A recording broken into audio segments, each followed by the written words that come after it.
I would like to start off talking about the chapter that I read, and I chose Adult Learning Through Everyday Engagement with Popular Culture. And I will cite this properly, obviously, in text in the discussion post. I chose this topic because it's actually really important to me, and Max and I have talked about this 100 times. Huge, movie and book nerds and TV, and we are always talking about how popular culture is relating to things that are happening in the world, or how we view the world, or how we want the world to be, or we talk about things that inspired us and kind of helped us create the values that we have now as adults. Things like how we want to be treated, how we see the world, and to just produce meaning in our everyday lives. So I'm going to list a couple that are important to me and or Max that we've talked about in the past. Lonesome Dove is a huge one. If you've never seen it or read the book, both are equally as good. I grew up on this movie and it made me value loyalty and honesty and how you treat your friends and the idea of a non-traditional family. Same with Firefly, which we'll get to, that happened much later in life. But same idea of like a non-traditional family and what that means and how these people come together. To Kill a Mockingbird, again, book or movie are both amazing. I grew up on this one as well, and just the idea of human rights and how we view people that look different than us or act different than us or what have you.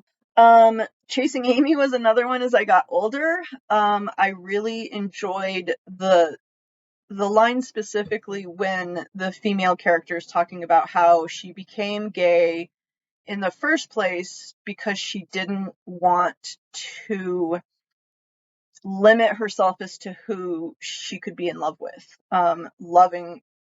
Finding love is really difficult, and her idea of limiting that to something didn't make sense to her, and that really stuck with me. Crazy Ex-Girlfriend is the most recent. Again, if you've never seen it, you should definitely watch it.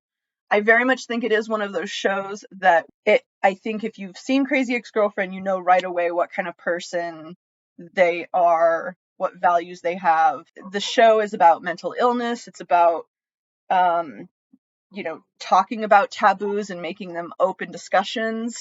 So many things. So it's a great show with a terrible title. So the last but not least I want to talk about is Star Trek. You talk about this all the time, and just how any good sci-fi is doing exactly what we're talking about. It's talking about what's happening in the world, how we see people, different races. Star Trek is a show about that takes place 100 years, well, not 100, but hundreds of years from now. That is always talking about what is happening right now.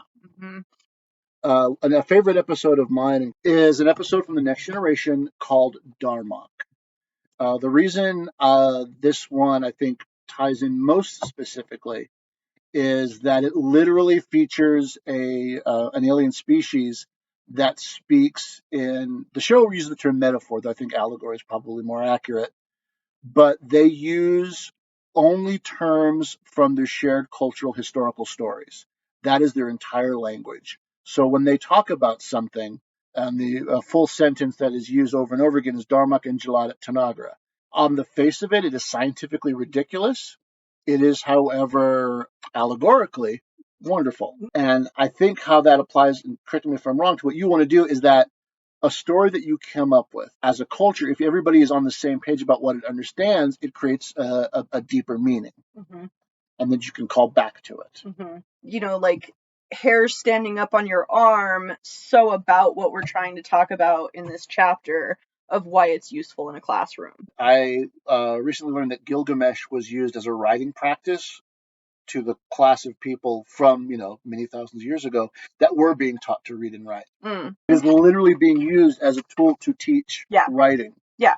And I mean, even back in the days of Gilgamesh and Enkidu, people were telling that story around a campfire to share specific values Right. or to have a moral to the story, right? But again, it's Gilgamesh and Enkidu all over again, and they're still telling that story, Yeah. and it's still successful. Yeah. Well, the hero's journey too. I mean, Yeah. how old is that original concept? Yeah, although I've started to question that a lot. That's a That's discussion. fair. Yeah. I question it all the time. Yeah, I've started to wonder if that's too myopic, Okay. and it might be shoving things into a mold that needed to be a little bit bigger. Sure, but it's a mold that we all understand. Yeah. And it's a mold that has changed to some degree within each generation because their ideals of who that hero looks like is different. Right. Get the other big one is Star Wars. Sure. I mean, you said at the outset that we're both, movie, TV, book nerds. Mhm. I will go so far as to put a bigger umbrella and say that I'm a story nerd. Yeah. Yes. Whether it's, tabletop role playing, a movie, people, Puppetry. people just sitting around, saying, you wouldn't believe what happened to me last week. I'm a story nerd. And do you remember, sorry to interrupt you, but do you remember like being a child watching Star Trek or Star Wars and thinking, that's the kind of person I want to be? And he wasn't necessarily always the hero, or he wasn't the hero that everyone liked just because he was cool. I don't think I thought that's what I want to be. I think there was a certain base assumption of how could you not want to be any? How could you? Okay. How could you want to be anything else? What Yeah. else? What else is there to be worthwhile? That's how I think of Mal from Firefly. Interesting. Yeah. Yeah. But yeah, so everything else sort of spins off of that, and I'm looking at those as okay. What did I get from those? What have I grown past? What do I need to improve on? Because again, especially even Star Trek from the '90s is okay. You did not handle that subject in a way that ages well. Sure. And I feel like that happened a lot in the 90s. Friends is a really good example of that too. And Laverne Cox's documentary, they talk about that as well, which we'll come back to. Yeah, it's called Disclosure. But it talks about how we were trying so hard to bring up these topics in the 90s and make it okay to talk about or okay to be or whatever, but it was the wrong people talking about it because it wasn't the people actually in these communities. Any of these things, it was the people who didn't understand it were talking about it, writing it and talking about it, not those people who actually had gone through some transformation or had grown up, as a Black child in a white community or anything. So the 90s had there's a lot of weird television and storytelling that came out of the 90s, I think, because of that. Because we were trying so hard, but it was a bunch of middle-aged white people who didn't know what they were talking about. What I find interesting is, and seems to be the theme, is a lot of this is values.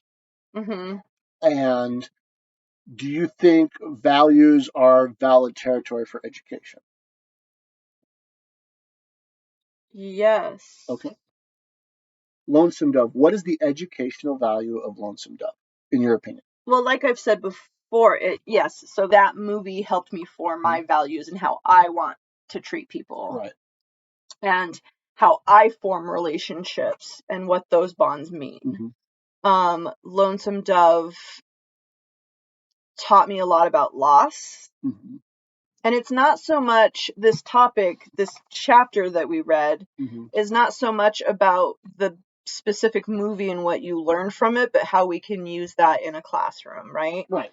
And the idea, and that's why I brought the Darmocking thing up to such a degree, is because that's how I see these popular culture storytelling references coming up in a conversation in a class is because it is a way of Darmocking. It's a way to understand each other. Right. These, frames of reference. Not everybody's going to get the same thing out of that, but that's the discussion. If everybody at least knows the text. Sure. But also, then a new book or a new form of popular culture can be presented within this classroom, and then that is now a shared frame of reference that then you go on to more different discussions, or you're teaching a very specific thing. I'm sure that lots of what are those classes called? Female I'm sure that they use quite a bit of reading and popular culture too, because it has changed so much. That in itself becomes a certain level of educational and value control, is you're only being exposed to what the culture has deemed worth exposing you to. Therefore, you're not getting points of view. You're not reading necessarily works of fiction from, say, Middle Eastern authors discussing their points of view in life. Right. So you're saying it depends on the school, the classroom, the teacher, the everything on what you're learning. Yeah, 100%. Yeah. So at RIMCAD, where I work, Rocky Mountain College of Art and Design,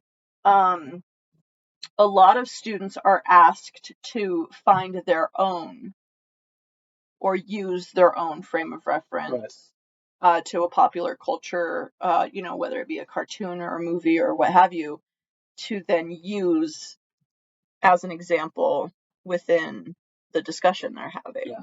And so then that's allowing the student, the learner, to not only share that with the rest of the class, where some people may not have seen or know what this thing is, but it also puts value in the student and making them think about, okay, well, this thing is just like this thing. Right. And for them, that's relevant.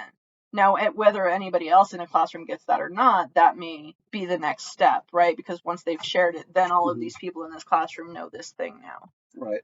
I once had, do you remember Jay, my teacher at Art Institute, said, how are you in art school and have never seen Firefly? Yes. It gives you, being in that classroom with those students with different popular culture reference, allows you to also then experience new things that maybe you wouldn't have within your own community, within your own family. So it broadens that. Right. Yeah.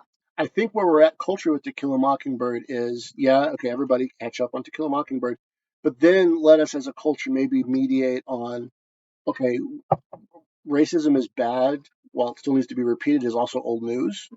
So what is that type of story from, say, maybe not literally, but from a character like Tom Robinson's point of view?